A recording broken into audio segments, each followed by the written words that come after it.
king of the Cowboys himself, Roy Rogers. It's roundup time on the double-R bar.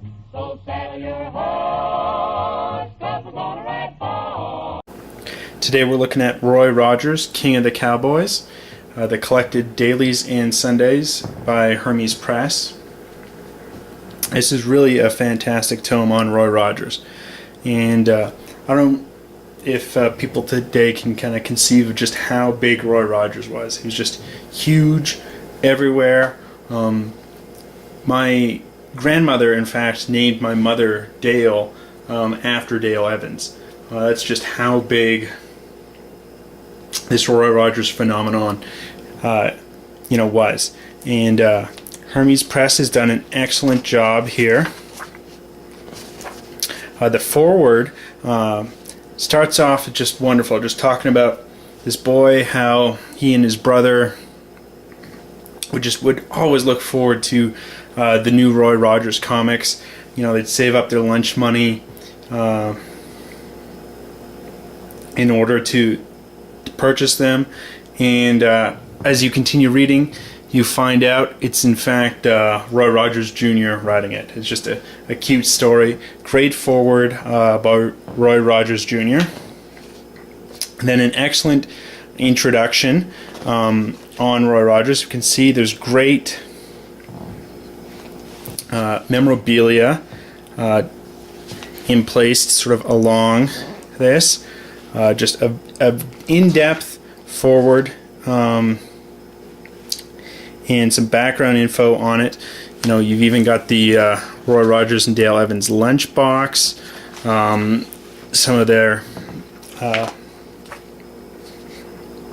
backgrounds from some of their movies, the Roy Rogers paint book, Trigger. It's a well done, very in-depth, not just on Roy Rogers but also on this comic series as well.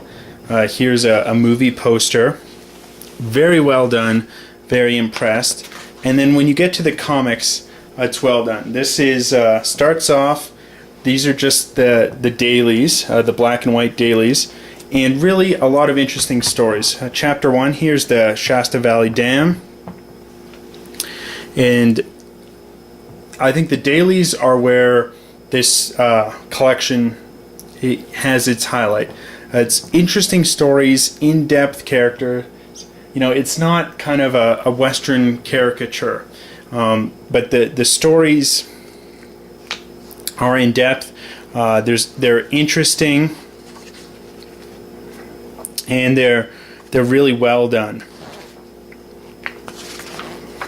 After the first story, it transitions here into chapter 2, Jack Sprat, where Roy is kind of called over to investigate these robberies by the stick, and he can't be caught,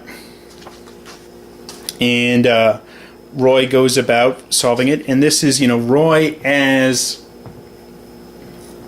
placed in the Western some kind of unclear time, but it's back when the West was the West, 1880s, 1890s type of thing, and it's Roy there. The next one is chapter 3 with Two Shadow. Basically, someone's trying to implicate the Native Americans as being responsible for some atrocities when they're not. And Roy goes about helping them, and they're interesting stories. They have a lot of depth. You can reread them again and again, and the dailies are like this. They just continue on. Really interesting dailies. The next one, chapter 4, Chile, where sort of a young Hispanic boy helps out Roy. And this portrays sort of all races, all nationalities, I think favorably, not as a negative stereotype, but the Native American, the Hispanic, are all portrayed in a positive and favorable light. And this was done, back in the the 1950s. We can see here, Chapter 5, the Sheep Cattle War. These are the daily strips from August to September of 1950. Just interesting, in-depth dailies. If we flip over here, let's move over to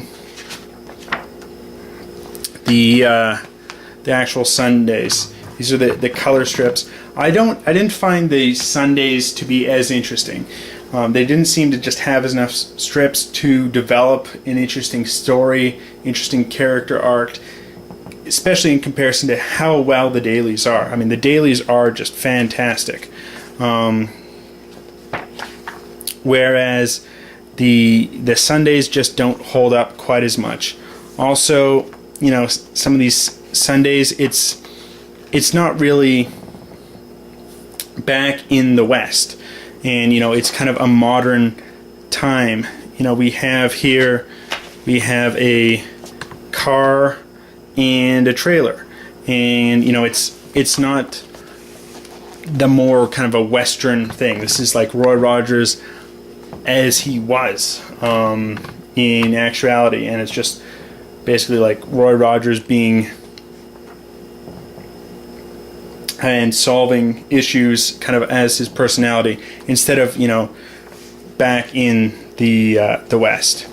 They also have, what's interesting is there's this one story. This is done much later. Then this is actually Alex Toth. All the other dailies were done in the 1950, whereas this Alex Toth was done in 1960 to 1961, from December to January of 1961. So it's an Alex Toth strip, and what they have is, you know, some background art on it, and it's very interesting, kind of just the way we're still seeing the entire strip play out, but they're done in kind of an art style, explaining and highlighting Alex Toth. So I think something very interesting for the Alex Toth fans out there. However, this is kind of a more modern Roy Rogers as well. This wasn't all the other dailies from the 1950s where it's set more in, you know, at the Old West. Again, we have some memorabilia at the end. Some interesting Roy Rogers memorabilia. This is really a fantastic tome put out by Hermes Press. I highly recommend it. I think one of my favorite Roy Rogers songs is Four-Legged Friend. There's a line in the lyric in there, basically that four-legged friend will never let you down. And here, this collection by Hermes Press will not let you down. It's fantastic, and I highly recommend it. Even if you're not a Roy Rogers fan, even if you don't like Western comics, the stories are just that good in the dailies, and it's a good story well told. And I think there's more value to it here, even because you know, in today's comics, the Western genre is very underappreciated. There's very few Western comics out there, and this is a way to take a look at Western comics at their best. But again, even if you're not a Western comics fan, I would recommend checking this out. Till next time. A four-legged friend, he'll never let you down. He's honest and faithful right up to the end, that wonderful 1, 2, 3, four-legged friend.